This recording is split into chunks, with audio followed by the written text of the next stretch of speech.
Untuk siapa tanah yang dijanjikan? Dalam banyak kesempatan, kaum Yahudi kerap mengeklaim Yerusalem sebagai tanah yang dijanjikan Tuhan untuknya. Biasanya, mereka merujuk pada dalil dari teks Alkitab, terutama kitab Kejadian Genesis. Salah satu ayatnya berbunyi, "Aku Tuhan akan mengadakan perjanjian antara aku dan engkau, Musa, serta keturunanmu turun-temurun menjadi perjanjian yang kekal. Akan kuberikan negeri ini yang kau diami sebagai orang asing, yakni seluruh tanah Kanaan akan kuberikan menjadi milikmu untuk selama-lamanya." Tanah Kanaan, yang dimaksud adalah wilayah di sebelah barat Sungai Yordan. Dahulu, Bani Israel yang dipimpin Yosua bin Nun, Yosua, berhasil menaklukkan kawasan tersebut. Pada zaman modern, Kanaan kini merujuk pada Yerusalem, wilayah Palestina.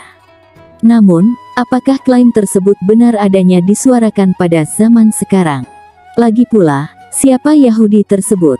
Apakah bisa disamakan dengan para pengusung Zionisme, khususnya negara Israel? Riwayat bangsa Yahudi dapat ditelusuri sejak salah satu putra Nabi Ibrahim alaihissalam, yakni Ishak alaihissalam. Beliau memiliki keturunan hingga Nabi Yakub. Nabi inilah yang bergelar Israel sehingga anak cucunya disebut sebagai Bani Israel. Secara harfiah, Israel terdiri atas Isra, hamba, dan Il, Tuhan. Israel pun berarti hamba Allah, atau seseorang yang dekat dengan Tuhannya. Nama Yahudi dinisbahkan pada salah seorang putra Nabi Yakub yang bernama Yahuza. Di samping lelaki ini, ada 11 orang lainnya yang juga merupakan anak kandung sang Israel. Mereka adalah Nabi Yusuf alaihissalam, Benyamin, Ruben, Simeon, Lewi, Yehuda, Isahar, Zebulon, dan Naftali, Gad, serta Asher.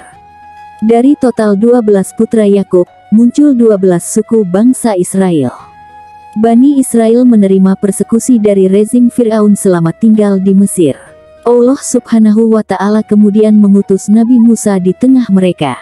Saudara Nabi Harun alaihissalam itu lalu memimpin keturunan Nabi Yakub tersebut keluar dari Mesir menuju negeri yang diberkahi, Yerusalem. Setelah berhasil melewati Laut Merah, atas izin Allah Ta'ala, mereka pun kian dekat ke tanah yang dijanjikan itu. Akan tetapi, mereka justru enggan merebut Palestina dari tangan bangsa asing yang menguasainya kala itu. Sikap Bani Israel ini diabadikan dalam Al-Quran, Surah Al-Maidah ayat 24. Artinya, mereka berkata, "Wahai Musa, sampai kapanpun kami tidak akan memasukinya selama mereka masih ada di dalamnya. Karena itu, pergilah engkau bersama Tuhanmu, dan berperanglah kamu berdua. Biarlah kami tetap menanti di sini saja." Allah kemudian menghukum Bani Israel. Mereka dibiarkan tersesat, berputar-putar tanpa arah di Gurun Sinai selama 40 tahun. Tidak bisa kembali ke Mesir. Tidak pula mampu keluar menuju Yerusalem. Dalam periode itu pula, generasi lama digantikan yang baru. Setelah berbilang dekade, akhirnya Bani Israel bisa keluar dari padang pasir tersebut. Inilah yang terjadi pada masa Yosua bin Nun, Yosua. Sejak itu, keturunan Yakub alaihissalam ini dapat mendirikan negeri sendiri di Yerusalem. Periode puncaknya terjadi pada masa Nabi Daud dan Nabi Sulaiman. Wilayah kekuasaannya cukup luas, meliputi daerah sekitar Sungai Nil hingga Sungai Efrat di timur, serta Suriah di utara. Sesudah wafatnya Nabi Sulaiman, pelbagai peristiwa datang silih berganti. Akhirnya, kerajaan Yudea menjadi kerajaan terakhir yang didirikan Bani Israel dengan beribu kota di Yerusalem. Kota itu lantas diserbu Nebukadnezar dari Babilonia. Mulai saat itu, mereka hidup tanpa tanah air. Pada tahun 550 sebelum Masehi, Raja Kores Agung mengalahkan Babilonia. Pemimpin dari Persia itu mengizinkan kaum Yahudi menghuni Yerusalem dan memperbaiki bangunan Baitul Maqdis. Kota ini kemudian jatuh ke tangan Romawi. Pada abad pertama Masehi, kaum Yahudi memberontak terhadap imperium tersebut. Kaisar Roma tidak hanya memadamkan perlawanan itu, tetapi juga menghancurkan Baitul Maqdis. Sejak itu, orang-orang Yahudi kembali tinggal bercerai-berai.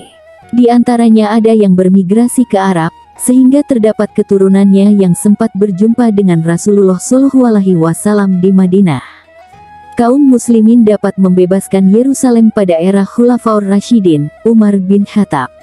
Oleh Amirul Mukminin tersebut, kota ini dibuka untuk seluruh umat, tidak hanya Islam, melainkan juga Yahudi dan Kristen. Hingga abad ke-20, kekuasaan atas wilayah ini umumnya berada di tangan muslimin. Dalam kurun waktu ratusan tahun, bangsa Yahudi hidup tanpa tanah air. Secara genealogis, mereka berasal dari 12 suku yang keturunan Nabi Yakub alaihi salam. Bagaimanapun, sejak abad pertengahan mereka kerap disebut berdasarkan kawasan tempat tinggalnya. Beberapa contoh di antaranya adalah Yahudi Mizrahi dan Separdi. Yang pertama itu menetap di kawasan Timur Tengah. Adapun yang kedua awalnya tinggal di Andalusia, Spanyol, terutama di bawah pemerintahan raja-raja Islam. Sejak pecahnya Inkuisisi Spanyol pada abad ke-15, mereka pun pindah ke Turki, Afrika Utara, ataupun Yunani. Terkait riwayat yang panjang dan rumit itu, apakah Yerusalem masih merupakan tanah yang dijanjikan Tuhan bagi mereka? Dalam Al-Quran Surah Al-Anbiya ayat 105, Allah menegaskan jawaban. Arti ayat itu, dan sungguh, telah kami tulis di dalam Zabur setelah tertulis di dalam As-Sikr, Lauh Mahfuz, bahwa bumi ini akan diwarisi oleh hamba-hambaku yang saleh. Sebagian ahli tafsir mengartikan, bumi ini, sebagai tanah suci. Dengan demikian, Yerusalem itu ditegaskan oleh Allah Ta'ala akan diwariskan untuk hamba-hambanya yang saleh. Apakah kaum Yahudi memenuhi kriteria hamba Allah yang saleh? Imran N. Hossein dalam Jerusalem in the Quran 2012 mengatakan, penegasan tentang kriteria tersebut bahkan sudah tercantum dalam kitab Zabur, yakni ayat Mazmur yang berbunyi, orang-orang saleh akan mewarisi tanah suci dan tinggal di sana selamanya. Maka menjadi logis bila kaum ini berulang kali terusir dari Yerusalem karena meninggalkan perilaku saleh. Dan, Al-Quran pun menyebutkan beberapa contoh tabiat nirsaleh itu, semisal membunuh para nabi. Ketika Nabi Muhammad SAW diutus, lanjut Imran, sebenarnya kaum Yahudi sudah dimudahkan Allah untuk mengenali kenabian beliau. Bahkan, tanda yang teramat jelas juga ditunjukkan. Misalnya, sewaktu umat Islam masih disyariatkan untuk salat dengan menghadap ke arah Baitul Maqdis. Dalam jangka waktu itu, masih saja banyak kaum Yahudi yang menolak kebenaran risalah Rasulullah SAW. Akhirnya, Allah menetapkan berubahnya arah kiblat muslimin, yakni ke Ka'bah di Makkah. Sejak abad ke-20, gerakan Zionis internasional yang didirikan Theodor Herzl tahun 1860 sampai tahun 1904 berupaya merebut tidak hanya Yerusalem, tetapi juga seluruh negeri di antara Sungai Yordan dan pesisir Mediterania, Palestina. Mereka mengeklaimnya sebagai tanah yang dijanjikan untuk bangsanya, Yahudi. Padahal, berbagai penelitian membuktikan, mereka sendiri justru tidaklah termasuk Bani Israel. Mereka berada di luar 12 suku bangsa keturunan Nabi Yakub alaihi salam. Mereka adalah kaum Yahudi Askenazi, yang nenek moyangnya berasal dari Asia Tengah atau Kaukasus, alih-alih Palestina. Keyahudian, mereka pun didapat dari memeluk agama Yahudi. Hipotesis tentang Askenazi ini mula-mula diajukan ahli sejarah Semit yang juga penggagas konsep negara bangsa modern, Ernest Renan. Barulah pada abad ke-21, teori Askenazi mendapatkan validitas berdasarkan riset genetik yang dilakukan para ilmuwan. Gagasan di balik Zionisme yang melahirkan negara Israel adalah penjajahan atas bangsa tempatan, yakni Palestina. Kalaupun kaum Zionis ini menginginkan sebuah tanah air yang di atasnya kosong sama sekali, itu mungkin saja terjadi. Melansir Haaretz, dalam Kongres Zionis V pada 1903 terungkap bahwa Inggris sebenarnya sudah memberi sinyal setuju untuk menyediakan kawasan koloninya di Afrika Timur untuk lahan bagi sebuah koloni atau permukiman Yahudi. Proposal ini sering disebut sebagai skema Uganda, walaupun kawasan yang dimaksud adalah bagian dari negara Kenya modern kini, bukan Uganda. Herzl sempat menilai, proposal ini merupakan solusi jitu bagi kaum Yahudi saat itu. Menurutnya, mereka bisa tinggal di sana untuk berlindung dari gelombang antisemitisme dan kekerasan, sembari menunggu terpenuhinya janji Tuhan tentang Palestina. Tambahan pula, menyetujui skema ini berarti semakin eratnya hubungan Zionisme internasional dengan Britania Raya. Setahun sebelum kematiannya, Herzl bahkan sudah menyetujui pengiriman tim penyelidik untuk mencari tahu keadaan Afrika Timur. Akan tetapi, ketika Kongres Zionis 7 digelar, banyak peserta merasa kecewa. Bukan lantaran kondisi faktual calon tanah air Yahudi di benua hitam itu, melainkan lebih kepada alasan ideologis. Mereka merasa pemilihan negeri manapun selain Palestina akan bertolak belakang dengan ideologi Zionisme. Dalam pergaulan dunia internasional, negara yang ideal adalah yang menjunjung kebinekaan, demokrasi, dan keterbukaan. Tiga sifat itu nyaris mustahil ditemukan di Israel. Sejak 2018 lalu, Israel memberlakukan Undang-Undang Negara Bangsa Orang Yahudi. UU ini tidak hanya menegaskan klaim bahwa Israel sebagai tanah air historis orang Yahudi. Belait yang sama pun mengeklaim Yerusalem yang utuh sebagai ibu kotanya. Aturan ini dengan nyata menafikan fakta bahwa di wilayah Israel, wilayah hasil penjajahan atas Palestina, pun tidak hanya terdapat bangsa Yahudi, melainkan juga Arab. UU ini dengan sekonyong-konyong menegaskan bahasa Ibrani sebagai bahasa resmi. Bahasa Arab yang dipakai sekira 2 juta penduduk Israel dikeluarkan dari daftar bahasa resmi. Kebijakan ini menjadi dasar penghilangan bahasa dan aksara Arab pada plang-plang atau penunjuk jalan di berbagai fasilitas umum setempat. Golnya UU Negara Bangsa Orang Yahudi hanya mungkin terjadi dengan dominasi partai penguasa saat itu, bahkan hingga kini, yakni Partai Likud. Partai yang diketuai Benyamin Netanyahu ini, ketika Belait tersebut disahkan, menguasai mayoritas. Sebanyak 66 dari total 120 kursi parlemen Israel Knesset dimiliki koalisi Likud. Adapun barisan oposisi diisi partai-partai berhaluan kiri. Termasuk di dalamnya adalah partai-partai yang didirikan orang Arab di Israel.